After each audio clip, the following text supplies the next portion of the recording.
नमस्कार, आप देख रहे हैं आवाज इंडिया, देश की भरोसेमंद आवाज। मैं हूं पिंकी। खबरों का सिलसिला शुरू करने से पहले आइए नजर डालते हैं आज की हेडलाइंस पर। उडुपी पहुंचे पीएम मोदी, आध्यात्मिक गुरु श्री माधवाचार्य को भी किया याद। लखनऊ में ध्यान होगा महाअभियान की शुरुआत, राष्ट्रपति मुर्मू ने दिया आध्यात्मिक ऊर्जा का संदेश। हरिद्वार कुंभ 2027 का पहला शादी स्नान 14 जनवरी को, सीएम धामी ने की औपचारिक घोषणा। ओबीसी आरक्षण पर एससी का बड़ा फैसला, महाराष्ट्र निकाय चुनाव को सशर्त हरी झंडी। और दिसंबर में भारत आएंगे पुतिन, द्विपक्षीय संबंध होंगे मजबूत। अब खबरें विस्तार से। प्रधानमंत्री नरेंद्र मोदी आज उडुपी के ऐतिहासिक श्री कृष्ण मठ पहुंचे, जहां उन्होंने लक्ष्य गीता पाठन में हिस्सा लिया। इस सामूहिक पाठ में 1 लाख से अधिक श्रद्धालुओं ने एक साथ भगवत गीता के श्लोकों का पाठ किया। पीएम मोदी ने श्री कृष्ण में पूजा की और पीठासीन पर्याय स्वामी जी के आशीर्वाद प्राप्त किया। यह उनका उडुपी का तीसरा दौरा था और वो दूसरी बार श्री कृष्ण मठ दर्शन के लिए पहुंचे। आपको बता दें कि उनका पहला उडुपी दौरा 1993 में हुआ था, जबकि 2008 में वो गुजरात के मुख्यमंत्री रहते हुए यहां आए थे। इस बार के दौरे में भी उन्होंने मंदिर परिसर का भ्रमण किया। प्रधानमंत्री की उपस्थिति से वहां भक्तों में विशेष उत्साह देखने को मिला।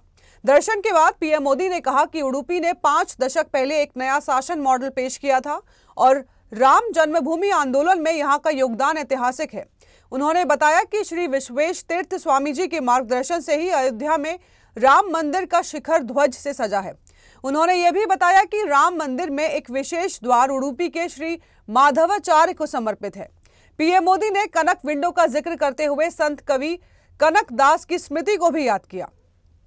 गीता की शिक्षाओं पर बोलते हुए उन्होंने कहा कि श्री कृष्ण का संदेश आज भी उतना ही प्रासंगिक है और वो लोक कल्याण की प्रेरणा देता है। अधिकारियों ने प्रधानमंत्री के आगमन से पहले व्यापक तैयारियां की, जिससे उडुपी के वैष्णव परंपराओं की ओर देश दुनिया का ध्यान और बढ़ा। लखनऊ के सुल्तानपुर रोड स्थित गुलजार उपवन में आज ब्रह्म कुमारी संस्थान द्वारा आयोजित राज्य स्तरीय ध्यान योग कार्यक्रम का भव्य आगाज हुआ, जिसकी मुख्य अतिथि राष्ट्रपति द्रौपदी मुर्मू रही। उनके साथ मुख्यमंत्री योगी आदित्यनाथ और राज्यपाल आनंदीबेन पटेल भी मंच पर मौजूद रहे। कार्यक्रम में पहुंचने वालों की संख्या काफी बढ़ी थी और सुरक्षा के कड़े इंतजाम किए गए थे। बच्चियों ने मयूर नृत्य से राष्ट्रपति का स्वागत किया।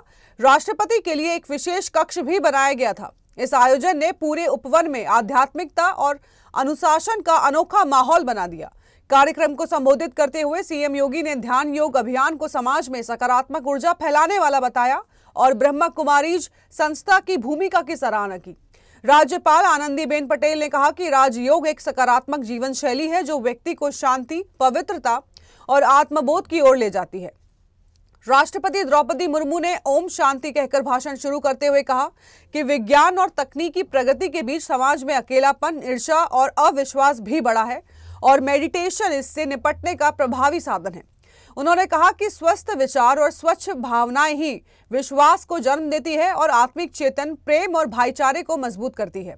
नारी सशक्तिकरण, शिक्षा और वैश्विक शांति के लिए ब्रह्म कुमारीज द्वारा किए गए कार्यों की उन्होंने विशेष प्रशंसा की है। उत्तराखंड के मुख्यमंत्री पुष्कर सिंह धामी ने आज साधु संतों, अखाड़ों के प्रतिनिधियों और प्रशासनिक अधिकारियों की उपस्थिति में हरिद्वार कुंभ 2027 के शाही स्नान की तिथियों की औपचारिक घोषणा की। पवित्र गंगा तट पर हुआ यह कार्यक्रम आध्यात्मिक वैभव और धार्मिक उत्साह से भरा रहा। मुख्यमंत्री धामी ने बताया कि पहला शादी स्नान 14 जनवरी 2027 को होगा और शेष तिथियां पारंपरिक पंचांग गणना और अखाड़ों की सहमति से जल्द घोषित की जाएंगी। उन्होंने बताया कि कुंभ क्षेत्र में विकास, सुरक्षा व्यवस्था और श्रद्धालुओं की सुविधा के लिए सरकार अभी से विस्तृत तैयारियों में जुट गई है। इस घोषणा ने प्रदेश भर में उत्साह का माहौल पैदा कर दिया है। सीएम धामी ने कहा है कि 2027 का कुंभ उत्तराखंड की सांस्कृतिक और आध्यात्मिक पहचान को वैश्विक स्तर पर प्रस्तुत करने का अवसर है। उन्होंने अधिकारियों को यातायात, स्वच्छता, जल प्रबंधन, आपदा प्रतिक्रिया और डिजिटल सुविधाओं को सर्वोच्च प्राथमिकता देने के निर्देश भी दिए। कार्यक्रम में आए अखाड़ा परिषद के संतों ने भी राज्य सरकार की तैयारियों पर संतोष जताया और कहा कि ये कुंभ श्रद्धालुओं के लिए दिव्य और भव्य अनुभव लेकर आएगा। तिथि घोषणा के बाद हरिद्वार में तैयारियां और तेज हो गई हैं। कुंभ मेले को लेकर पूरी तरह से अपना आशीर्वाद और हर प्रकार का सहयोग देने का यहाँ पर उन्होंने हम सबको कहा है। और चूँकि कुंभ मेला आयोजन होना, उसमें सबसे बड़ी भूमिका हमारे पूज्य संत समाज की होती है। और पूज्य संत समाज हमारे सभी अखाड़ों के सभी पूज्य संतगण, सभी अखाड़े आज यहाँ पर उपस्थित थे, सभी के प्रतिनिधि उपस्थित थे। और ये 2027 में होने वाला मेला हमारा बहुत दिव्य हो, भव्य हो, सभी प्रकार की व्यवस्थाएं यहाँ पर सुनिश्चित हों, उन सभी पर आज चर्चा हुई है। और हमारे प्रधानमंत्री जी के मार्गदर्शन में, उनकी प्रेरणा से ये बहुत मेला हमारा शानदार होगा, अच्छा होगा। महाराष्ट्र में स्थानीय निकाय चुनाव में ओबीसी आरक्षण को लेकर सुप्रीम कोर्ट में आज सुनवाई हुई। अदालत ने निकाय चुनावों पर ओबीसी आरक्षण को लेकर चुनावी प्रक्रिया का सशर्त रास्ता साफ कर दिया है। महाराष्ट्र के स्थानीय निकाय चुनाव और ओबीसी आरक्षण पर देश की सबसे बड़ी अदालत का सबसे बड़ा फैसला। सुप्रीम कोर्ट ने शुक्रवार को सुनाया ऐसा आदेश जिसने चुनावी गणित ही बदल दिया है और राजनीतिक समीकरण भी। कोर्ट ने कहा है कि निकाय चुनाव हो सकते हैं, लेकिन ओबीसी आरक्षण सिर्फ शर्तों के साथ। जहां जहां आरक्षण 50% से ऊपर है वहां चुनाव तो होंगे, लेकिन नतीजे रहेंगे कोर्ट के अंतिम फैसले पर निर्भर। महाराष्ट्र राज्य निर्वाचन आयोग ने सुप्रीम कोर्ट को बताया है कि 2 दिसंबर को 246 नगर परिषद और 42 नगर पंचायतों में वोटिंग तय है। इन्हीं में से 57 निकाय ऐसे हैं जहां आरक्षण 50% से अधिक है। सुप्रीम कोर्ट ने साफ कहा है कि जिन निकायों के चुनाव अभी अधिसूचित नहीं हुए हैं, वहां कोई भी परिस्थिति हो, आरक्षण 50% की सीमा से बाहर नहीं जाएगा। सुनवाई के दौरान सीजेआई सूर्यकांत की टिप्पणी भी बेहद अहम रही। जो भी करे, समाज को जाति की रेखाओं में नहीं बांटना चाहिए। ये वही मसला है जिसके चलते महाराष्ट्र में स्थानीय निकाय चुनाव दिसंबर 2021 से अटके पड़े थे। ट्रिपल टेस्ट न पूरा होने पर पहले ही आरक्षण पर रोक लगा दी थी। राज्य सरकार ने बठिया आयोग बनाया, रिपोर्ट आई, चुनाव घोषित हुए, लेकिन विवाद खत्म नहीं हुआ। अब सुप्रीम कोर्ट ने मामला 3 न्यायाधीशों की बड़ी बेंच को भेज दिया है। अगली सुनवाई 21 जनवरी को होगी। तो कुल मिलाकर चुनाव होंगे, वोट भी पड़ेगा, लेकिन 50% से ऊपर आरक्षण वाले नतीजों पर अभी लगी है कानूनी मोहर। यानी 2 दिसंबर की वोटिंग के साथ साथ सारा राजनीतिक सस्पेंस अब जुड़ गया है कोर्ट की अगली सुनवाई से। वक्त हो चला है एक छोटे से ब्रेक का।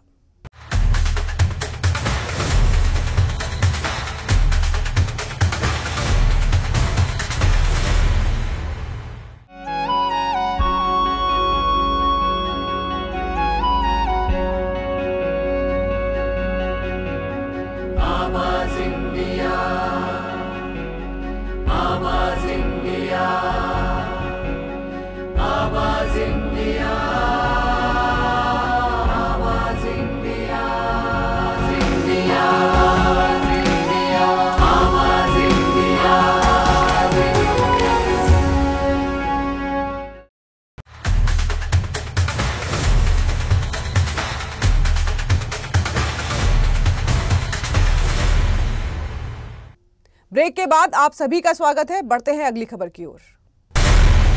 रूस के राष्ट्रपति व्लादिमीर पुतिन अगले महीने के पहले हफ्ते में 4 से 5 दिसंबर 2 दिन की भारत यात्रा पर आएंगे। इस यात्रा से भारत और रूस के करीबी संबंध और मजबूत होने की आशंका है।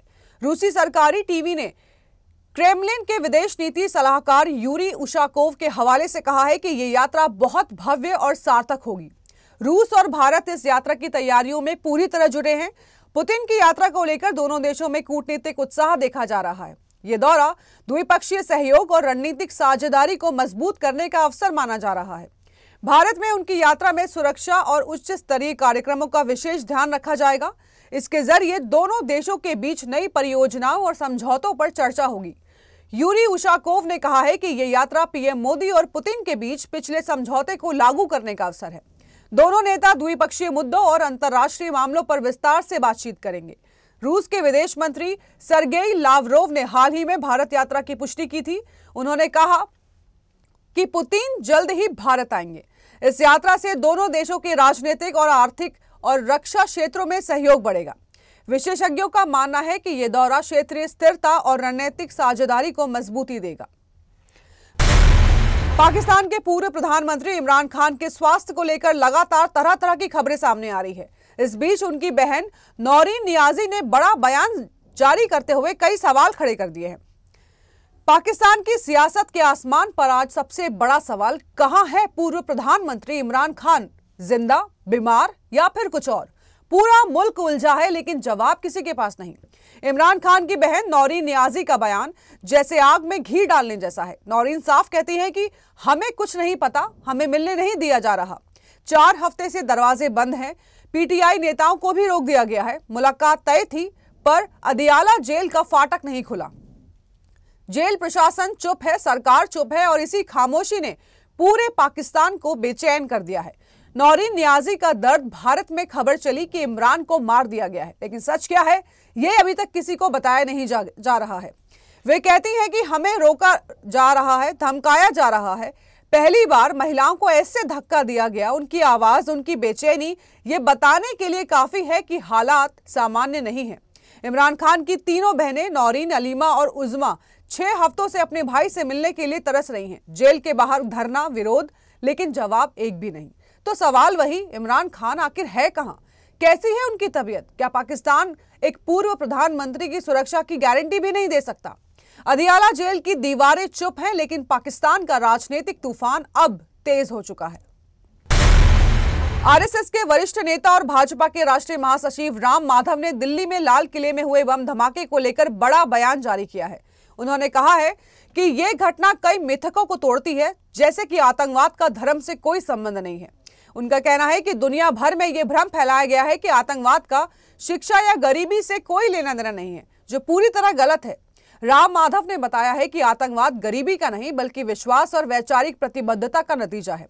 उन्होंने ये भी कहा है कि आतंकवादियों की पहचान सिर्फ उनकी शिक्षा या सामाजिक स्थिति से नहीं होती, बल्कि उनकी धार्मिक या वैचारिक प्रेरणा उन्हें हिंसा की ओर ले जाती है। आतंकवादी किसी धर्म को पूरी तरह बदनाम नहीं करते, लेकिन उनका धार्मिक प्रेरणा तंत्र अनदेखा नहीं किया जा सकता।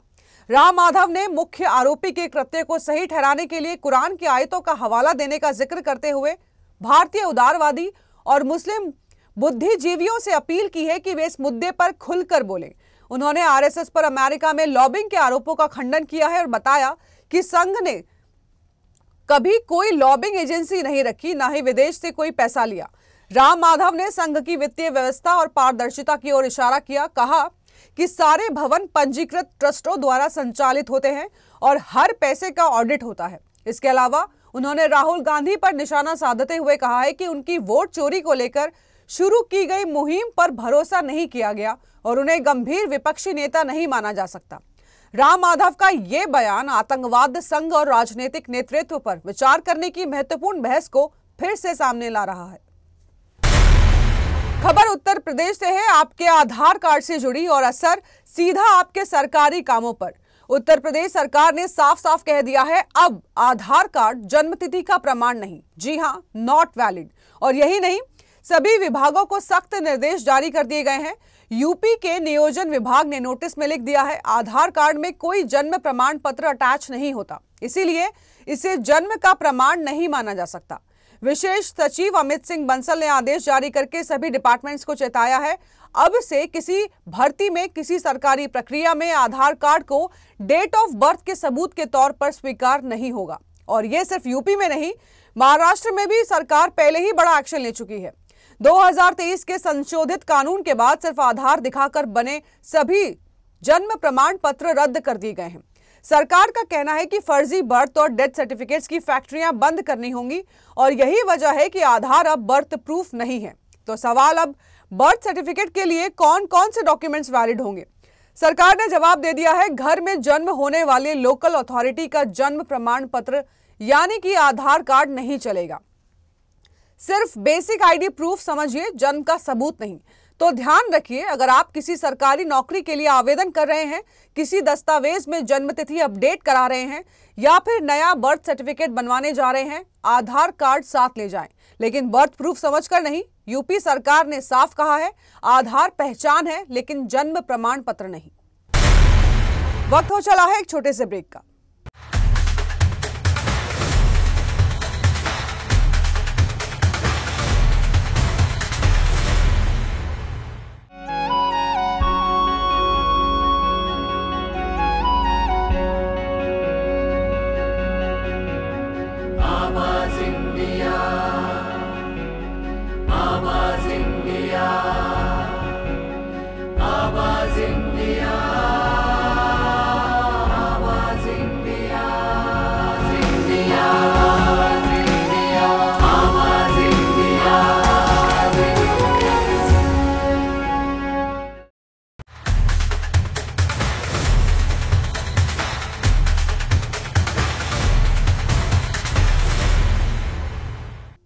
ब्रेक के बाद आप सभी का स्वागत है। बढ़ते हैं अगली खबर की ओर। दिल्ली पुलिस की अपराध शाखा ने कनाडा में कपिल शर्मा के रेस्टोरेंट पर गोलीबारी की साजिश रचने के मामले में गैंगस्टर बंधु मान सिंह को गिरफ्तार कर लिया है। वही गोल्डी ढिल्लो गिरोह का कुख्यात अपराधी है और उसके खिलाफ कई आपराधिक मामले दर्ज हैं। पुलिस ने उसके पास से एक चीनी पिस्तौल और कारतूस भी बरामद किए हैं। इस मामले पर संयुक्त पुलिस आयुक्त सुरेंद्र कुमार दोपहर में प्रेस कॉन्फ्रेंस भी करेंगे। गिरफ्तारी से यह मामला फिर से सुर्खियों में आ गया है। आपको बता दें कि कपिल शर्मा के कनाडा स्थित कैप्स कैफे पर पिछले कुछ महीनों में लगातार फायरिंग की घटनाएं हुई हैं। पहली बार जुलाई में और दूसरी बार अगस्त में फायरिंग हुई थी, जबकि दिवाली से पहले तीसरी बार हमला हुआ था। पहले हमलों की जिम्मेदारी लॉरेंस बिश्नोई गैंग ने ली थी और तीसरी बार भी इसी गैंग ने जिम्मेदारी स्वीकार की।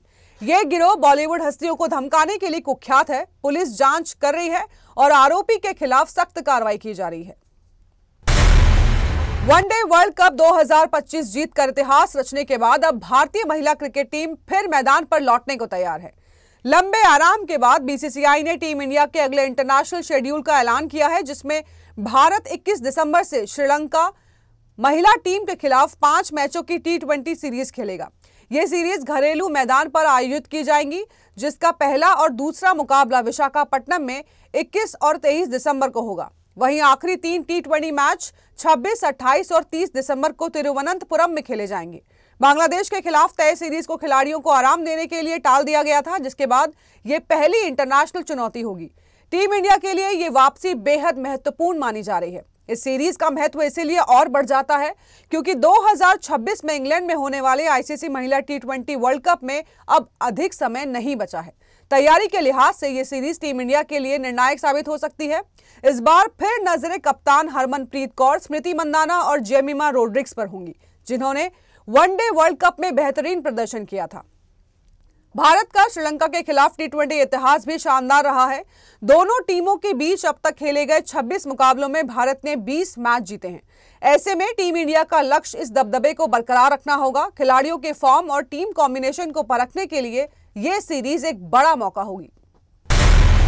तो देश और दुनिया की बड़ी खबरों में फिलहाल के लिए इतना ही। जुड़े रहिए आवाज इंडिया के साथ। जल्द होगी मुलाकात। तब तक के लिए नमस्कार।